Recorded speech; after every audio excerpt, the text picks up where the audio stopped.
AITA for refusing to attend my sister's wedding because of how she treated my daughter? This has been a huge family drama, and honestly, I'm still torn about whether I'm justified or being unreasonable. I'm hoping to get some perspective here. So, I, 38F, have a daughter, Emma, who's 8 years old. She's my world, and I try to shield her from negativity as much as possible. My younger sister, Rachel, 35F, got engaged about a year ago, and ever since, the entire family has been caught up in her wedding plans.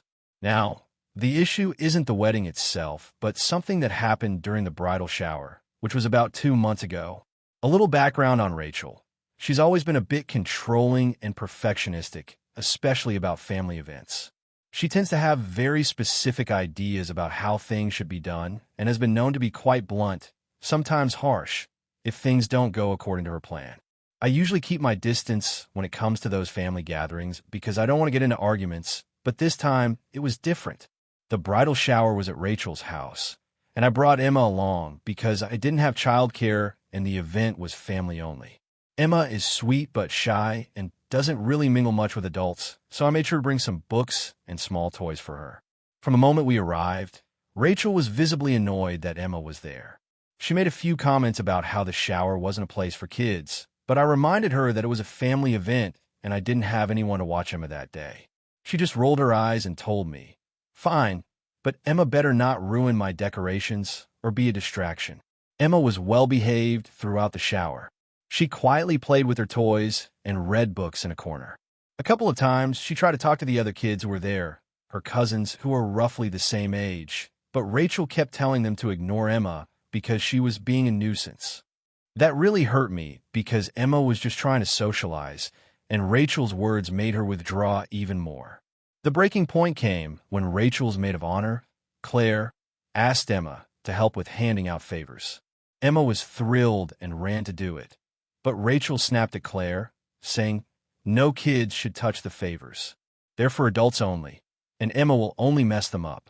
Emma overheard this and looked really hurt. Later, Rachel pulled me aside and said, "Look, I love Emma, but I want my wedding to be perfect. If Emma can't behave or be ignored, maybe she shouldn't be involved at all." I was stunned. I told her Emma was just a kid, and I expected a little kindness, not harshness.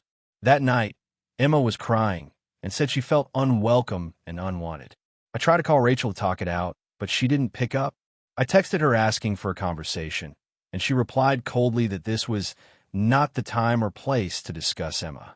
After that, I decided I needed to protect Emma's feelings and dignity. I told Rachel I wouldn't be attending the wedding if Emma wasn't welcome and treated with respect. My parents and other relatives are split about this.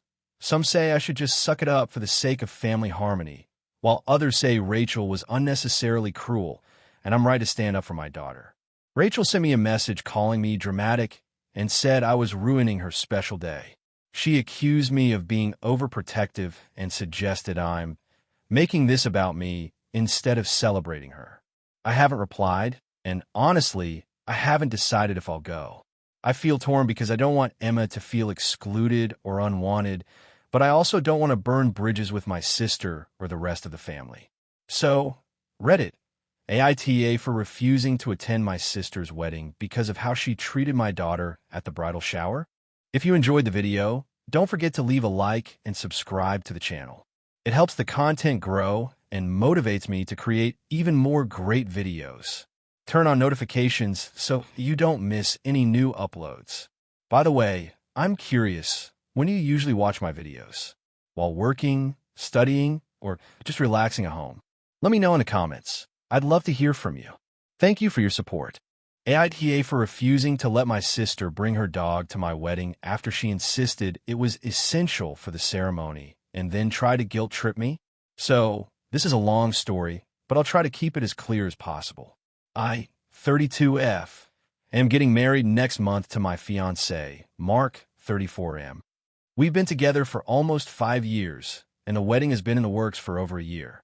We're having a fairly traditional ceremony at a small venue with about 80 guests, mostly family and close friends.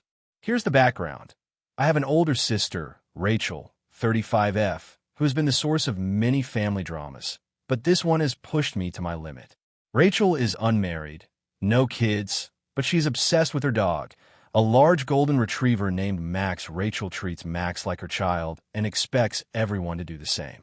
About a month ago, Rachel messaged me out of the blue, saying she wanted to bring Max to the wedding because he's family too, and it wouldn't be the same without him. I was a little surprised because our venue doesn't allow pets. It's a historic building, not pet-friendly, and we had never planned to include any animals in the ceremony or reception.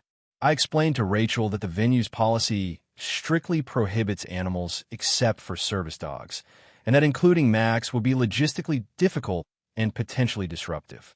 She responded by saying that Max was a therapy dog for her anxiety and that I was being unreasonable. I asked for documentation, and she admitted he was not a certified service or therapy dog, just her emotional support. I reiterated that the venue didn't allow any animals regardless of their status, and she got defensive. A few days later, Rachel sent me a long message about how excluding Max was exclusionary and hurtful, and accused me of not caring about her feelings or mental health. She also said that Max had been with her through everything, and that having him there was essential for her to be able to enjoy the wedding. She asked if I could make an exception, or at least allow Max to be present during the ceremony. I stuck to my guns and told her no, that the venue rules were strict, and the wedding was about me and Mark, and I wanted the focus to be on us and the guests, not a dog. She then started sending me guilt-trippy texts about how she's always supported me, how I never think about her feelings, and how this wedding was going to be cold and unwelcoming without Max. I tried to explain calmly that I wasn't trying to hurt her, but the rules were firm and that this was my day, not hers. The tension escalated when Rachel told our parents that I was petty and selfish for not letting her bring Max. Our parents tried to mediate and asked me if there was any way to compromise, maybe having Max outside or in a separate area. I said no because the venue wouldn't allow it, and the logistics would be a nightmare. The last straw was when Rachel said she might not come to the wedding if Max isn't allowed, which blindsided me because I didn't expect her to pull that card. I told her I hoped she would come, but I wouldn't change the rules just to accommodate a dog. Now here's where things get messy, Last weekend, we had a rehearsal dinner at a nearby restaurant. Rachel showed up with Max hidden in a large carrier bag. She said she had talked to the restaurant, and they didn't mind. Mark and I were furious because she didn't ask us and brought a dog anyway, which caused some guests to feel uncomfortable. Some have allergies or fears of dogs. After the dinner, I confronted her, and she said, "If you don't want Max at the wedding, I'm just going to bring him anyway. I'm tired of everyone else's rules controlling my life." At that point, I told her that if she brought Max to the wedding without permission, she would be asked to leave, no exceptions. Rachel has since been cold to me, barely responding to messages, and my parents are caught in the middle. Some family members have taken Rachel's side, saying I'm being rigid and unfair. Others support me because it's my wedding and my rules. I honestly feel like I'm being reasonable here. The venue's policy is clear, and I don't want to deal with the chaos of a large dog at a formal event. Plus, Mark and I want the day to be focused on us and our guests, not on a pet. But I'm starting to wonder if I'm overreacting or being insensitive to my sister's emotional needs. Should I let Max come? Or is it okay to stick to the rules and risk Rachel's resentment? AITA for refusing to let my sister's kids stay with me after she suddenly lost her job and expecting me to cover all their expenses? This is going to be a long one, so bear with me. 32F, have always been someone who values independence and responsibility, especially when it comes to family. I'm not rich by any means, but I have a decent job that allows me to live comfortably without struggling. I live alone in a modest 2-bedroom apartment in the city. My sister, Sarah, 29F, lives in a small town about 3 hours away. She has 3 kids, 8, 6, and 3 years old. Sarah has been a stay-at-home mom for the last 5 years while her husband, Mike, 31M, works full-time. About 2 weeks ago, Sarah called me out of the blue, sounding frantic and upset. She told me that Mike had unexpectedly lost his job, and they were facing some serious financial trouble. They barely have any savings, and her unemployment benefits from the past had run out months ago. They're basically on the edge of eviction, and she asked if I could take her kids for a while until they figure things out. I was shocked and didn't really know what to say right away. Taking care of 3 young kids on top of my own busy work schedule isn't exactly a small favor. I asked her how long she thought this would last, and she said it could be a couple of months or more because Mike is having a really hard time finding a new job in their field right now. I told her I'd think about it and get back to her. The next day, she called again and asked if I could come pick them up that weekend, and she said she would send me money to help with food and anything else the kids might need. I asked for specifics because I wanted to be sure we were on the same page. She said she couldn't promise much money because they were stretched thin, but insisted she'd do what she could. I told her I'm happy to help, but I need some clarity. I work full-time, and I don't have a big place or extra room for 3 kids. My apartment has 2 bedrooms, but one is a small office that doubles as a guest room, and I have no furniture for kids.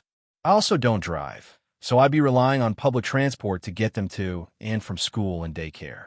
I said I'm willing to help with occasional babysitting or weekend visits, but taking full-time care of them indefinitely just isn't feasible for me. She got upset and said she felt like I was brushing her off when she really needed family to step up. She also mentioned that my husband, I'm married but we don't have kids, doesn't seem to want to help either, and that they feel like they're alone. Note, I don't have kids and my husband's job is extremely demanding with long hours, so adding 3 kids to our household would be impossible. I suggested maybe she reach out to community resources, friends, or family members closer to their area to share the load, but she said everyone else is busy or doesn't want to get involved. She also mentioned she was considering moving the whole family to my city because it's better here and that I should prepare for that. After a few days of back and forth, she sent me a list of everything the kids would need: clothes, school supplies, food, daycare fees, medical appointments, etc. She said she expects me to cover these costs since I'm the one watching them. I was stunned. I told her I'm not in a position to cover all of that, and she should be looking into government aid or community help. She accused me of being selfish and said I'm making her crisis worse by not just stepping up like a good sister. The situation escalated when she posted about it on Facebook, implying that I refused to help family in need and painting me as the bad guy.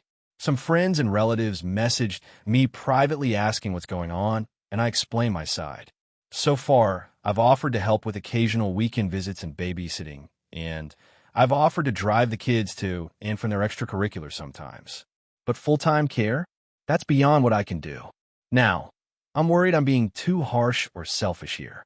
My husband thinks I'm right to set boundaries because I don't have the means or space to take on such a huge responsibility. But I feel guilty because Sarah is clearly struggling and they have nowhere else to turn. My parents live in another state and are elderly, so they can't help much either. AITA for refusing to let my sister's kids stay with me full-time and for not wanting to cover all their expenses during her financial crisis. I want to support her and the kids, but I also have to be realistic about my own limits and responsibilities. Thanks for reading.